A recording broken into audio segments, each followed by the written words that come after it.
Tribuners Kejati NTT mencatat prestasi gemilang dalam penanganan kasus korupsi sepanjang tahun 2024.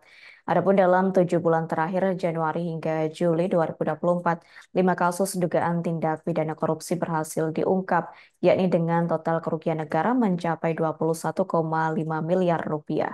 Keberhasilan tersebut tak lepas dari peran aktif asisten tindak pidana khusus Ridwan Sujana Angsar beserta tim penyidiknya yang giat memberantas korupsi di wilayah hukum Kejati NTT. Terkait hal itu, informasi selengkapnya akan disampaikan langsung oleh rekan wartawan Pos Kupang. Ray Rebono, silakan untuk laporan lengkapnya.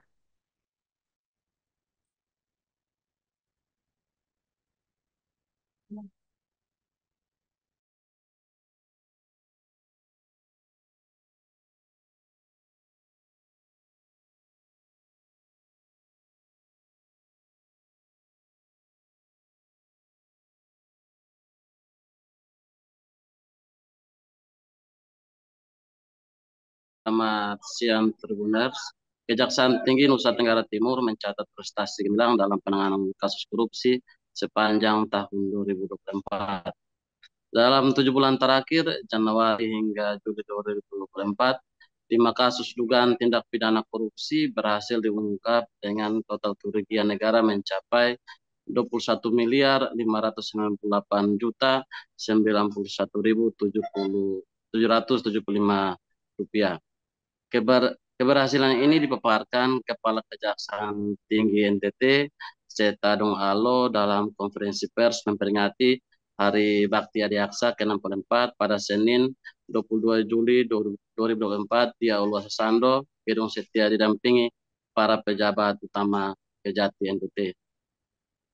Keberhasilan itu tak lepas dari peran aktif asisten tindak pidana khusus atau Aspitsus Ridwan Sujana Angsar beserta tim penyidiknya yang giat memberantas korupsi di wilayah hukum Kejaksaan Tinggi Nusa Tenggara Timur. Kelima kasus, pertama dugaan tindak Kabupaten Kupang berupa tanah kepada pihak lain yang tidak berhak. Dalam kasus ini penyidik menetapkan Petrus Krisin, Hartono Franciscus Saverius, dan Erwin Piga sebagai tersangka dengan kerugian negara mencapai 5 miliar lebih rupiah. Kedua, kasus dugaan tindak pidana korupsi penyelenggaraan cadangan beras pemerintah atau CPP pada Perum Bulog kantor cabang Waingapu tahun anggaran 2023-2024 dengan kerugian negara mencapai 10 miliar lebih. Dalam kasus ini, penyidik menetapkan 4 tersangka yaitu Zulkarnain, Rizky Daud Kase, Jerry Presley Mesak, dan Muhammad Farhan Effendi.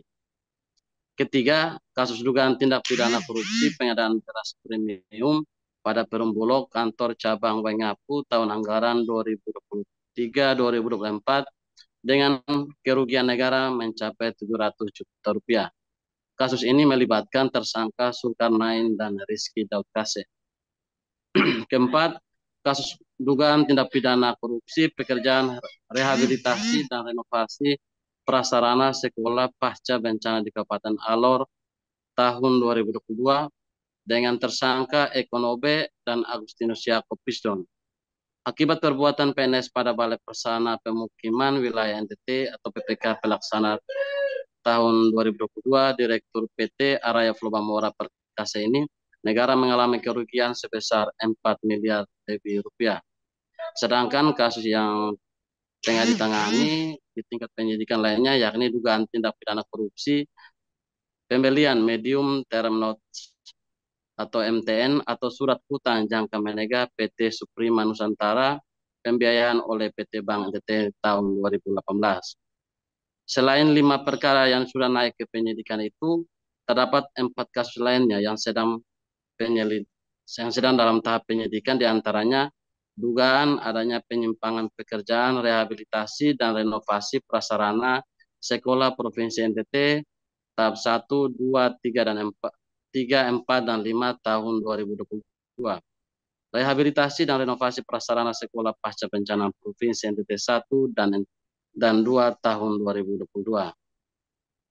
dugaan tindak pidana korupsi penyimpangan dalam pelaksanaan pekerjaan rehabilitasi dan renovasi prasarana sekolah di kota dan Kabupaten Kupang pada Kementerian PUPR, Dirjen Cipta Karya BPPW NTT, Satgas Pelaksana Prasarana Pemukiman Wilayah 1 Provinsi NTT, APBN tahun 2021. Sementara itu, untuk pengembalian kerugian negara, tim penyidik tindak pidana khusus Kejati NTT berhasil menyita 223 juta dalam perkara penyelenggaraan CBP. Kinerja lain juga ditunjang pada bidang pembinaan, mana capaian kinerja asisten bidang pembinaan antara lain realisasi belanja Kejati NTT sampai dengan 21 Juli 2024 sebesar 61% atau sebesar 21 miliar lebih dari alokasi anggaran sebesar 34 miliar lebih. Penilaian indikator kinerja pelaksana anggaran atau IKPA Kejati NTT bulan Juni 2024 sebesar 99,75%. Atas berbagai keberhasilan yang ada, bidang yang dipimpin Serlimando TD ini menerima 6 piagam penghargaan terkait laporan keuangan, capaian nilai, indikator kinerja pelaksana anggaran, laporan keuangan unit akuntansi, pembantu pengguna anggaran wilayah, indikator kinerja pelaksana anggaran, dan sebagai satker kategori pagu besar dengan capaian nilai IKPA tahun 2004. Demikian rekan Adila. Baik, terima kasih untuk informasi lengkapnya. Silakan bertugas kembali. Download Tribun X sekarang, menghadirkan lokal menjadi Indonesia.